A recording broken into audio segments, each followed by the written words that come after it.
Sejam bem-vindos ao Auto RPM, senhoras e senhores, e também ao Aras Tuiuti/Motorpark. Todas as informações deles estão na descrição do vídeo. Deem só uma olhada no que a gente tem aqui hoje. Porsche Cayenne Turbo GT. E eu estou sentado aqui de frente para essa maravilhosa roda de aro 22 polegadas para falar sobre o sistema de freio. Então eu quero explicar para vocês hoje a grande diferença entre o sistema de freio, disco de freio convencional, para um sistema de disco de freio flutuante. Ponto muito importante, tá? Esse disco aqui, ele é de uma liga de metal. Nesse caso aqui do Porsche Cayenne GT, Turbo GT, ele é de uma liga de carbono cerâmica. Isso não tem nada a ver com a concepção do disco flutuante. Isso é simplesmente, digamos assim, o que a Porsche escolheu, né, como material da pista de atrito das pastilhas. O que define basicamente um disco de freio... Opa, cebolinha! O que define basicamente a diferença entre um disco de freio flutuante e um disco de freio convencional está na montagem dele. Nesse caso aqui, explicando de uma forma simples, pessoal, você tem o metal, ele é derretido, feito uma composição química, ou digamos assim, é um metal temperado, é um aço temperado. Quando ele está no estado líquido, ele é despejado dentro de um molde, depois ele sai, é refinado e tudo mais. Inclusive esse disco aqui, vocês podem ver, ele é frisado, mas isso não é original, não vem ao caso. O fato é somente uma peçona inteira. Esse é um disco ventilado, como vocês podem ver.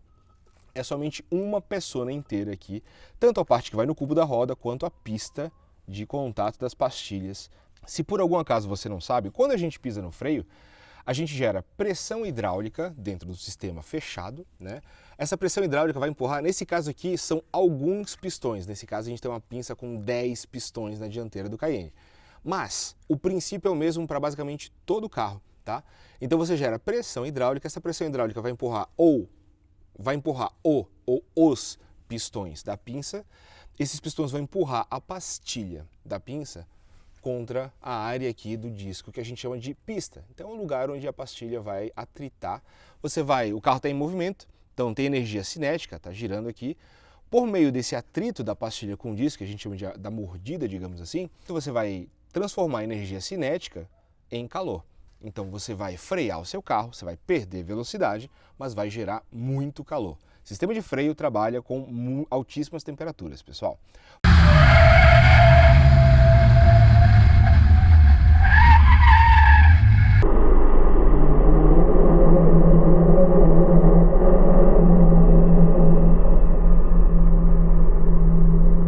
Eu já expliquei o princípio básico e isso é muito interessante, mantenha isso em mente. Freou, você vai perder velocidade gerando calor. E quando a gente fala de alta performance, as coisas têm umas delicadezas muito legais. Por exemplo, ponto número 1, primeira vantagem de um disco flutuante em relação a um disco convencional, tá bom? Disco flutuante, se ele for do mesmo material e tiver as mesmas dimensões, medidas, a mesma espessura, mesmo diâmetro e por aí vai, o disco flutuante ele é bem mais leve. Quando a gente fala de alta performance, isso é altamente desejável, digamos assim. Por quê? A pista, ela não é soldada, ela não é feita, não é soldado, o termo correto não é soldado, tá? Perdão.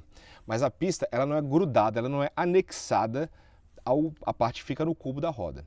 Então, existe aqui um espaçamento entre a pista, que a gente chama, e a parte do cubo. Vocês podem ver, inclusive, os parafusos, certo? Então são esses parafusos que prendem o cubo da roda, digamos assim, a parte do cubo da roda com a pista. Muita gente já vai olhar e falar, pô, mano, mas como assim o freio com parafuso, isso não vai quebrar? Pessoal, engenheiros desenvolveram isso. E uma Porsche que é tão focada em segurança, ela não iria botar um sistema potencialmente perigoso. Sem contar que basicamente todos os veículos de competição de alta performance utilizam esse sistema. Motos, por exemplo, motocicletas ou motos de alta performance utilizam esse sistema. Então, pessoal, primeiro ponto é peso. Por mais que esse disco aqui fosse de liga de metal, tá? E tivesse as mesmas dimensões desse aqui, esse já seria mais leve por conta da composição física da coisa aqui e da área que utiliza menos espessura de material para ter a mesma resistência, na verdade uma resistência superior, ventilação e por aí vai. Então o primeiro ponto é peso. O disco flutuante, como vocês podem ver aqui, é peso. Inclusive, mantenha em mente, tá? Existe disco flutuante que não usa a pista aqui de cerâmica ou de carbono, ou carbono cerâmica, cada marca dá um nome, né? Lancer Evolution 10, por exemplo, utiliza disco flutuante na dianteira, mas a pista dele é de uma liga de aço, como nesse caso aqui. Não é o mesmo material necessariamente, mas é uma liga de aço como a gente tem aqui. O segundo ponto, e basicamente o mais importante, pessoal, está na dilatação e na área de contato das pastilhas com o disco. Por quê? Quando a gente freia, o disco esquenta, ele dilata, isso é natural. Todo disco de freio, pessoal, ele dilata, tá? Isso é normal. Então ele dilata em espessura, né, quando colocado em temperatura, como também em diâmetro, isso é normal. A gente está falando de pequenas dimensões, mas isso acontece. O ponto é o seguinte, você meteu o pé no freio, pá, a pinça vai atritar as pastilhas contra o disco e essa área se esquenta muito mais rapidamente do que essa área aqui.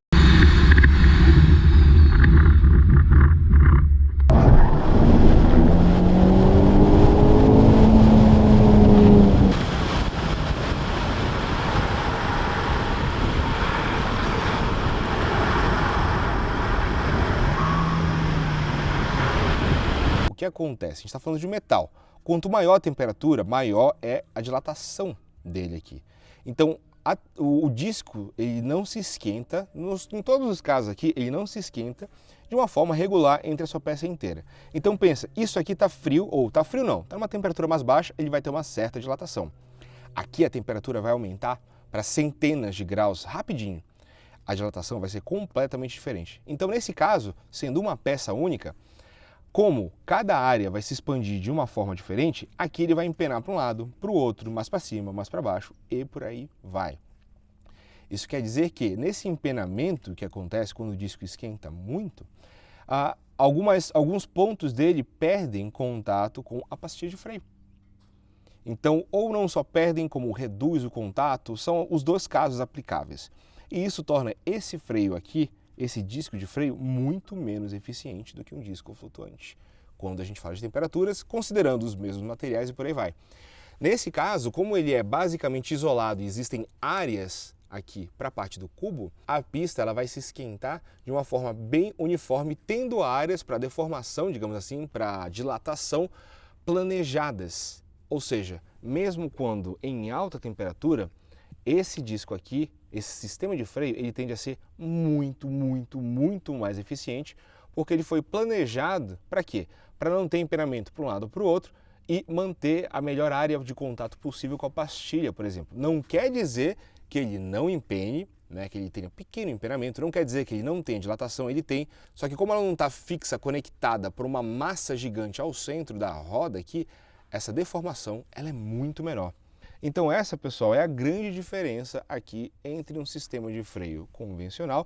Inclusive, esse é um disco ventilado, né? Existe o disco sólido que não tem essa área central aqui no meio para ventilação, né? Mas é possível a gente considerar isso aqui como uma peça sólida. Não é um freio não ventilado, mas é uma peça sólida, porque está todo mundo conectado. Aqui ela não é. Tem essa conexão pelos parafusos que a gente pode ver aqui, né, em toda a área central que vai no cubo. Então, pessoal, Porsche Cayenne GT Turbo, um carro fantástico, maravilhoso, assim, da gente poder ver de perto. E também ter a oportunidade da gente conversar e mostrar isso. A gente está falando que isso aqui é um disco de freio do Fiesta.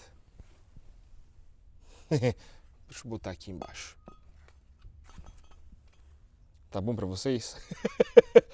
A roda é aro 22 polegadas, tá? Esse disco de freio aqui do Cayenne GT, ele tem 440 milímetros de diâmetro. 440 milímetros de diâmetro são 17,3 polegadas. Então, sim, esse disco de freio sozinho aqui, pessoal, ele tem um diâmetro maior do que uma roda de aro 17 polegadas. Eu espero que vocês tenham gostado do conteúdo. Por favor, deixem um like, compartilhem se vocês quiserem, se vocês gostarem. Outra coisa, como o YouTube não está facilitando a nossa vida nas novas diretrizes dele, que a gente não vai mais brigar, a gente está fazendo bastante conteúdo para o meu Instagram pessoal. Então, além de acompanhar as coisas que acontecem no dia a dia, vocês vão ver conteúdos técnicos em versões encurtadas dessas aqui. Então, me sigam por lá também para continuar acompanhando o que a gente está fazendo, o nosso trabalho, a nossa desenvoltura, o nosso desenvolvimento nas mídias sociais. A gente se encontra em breve. Um forte abraço, valeu e até já, galera!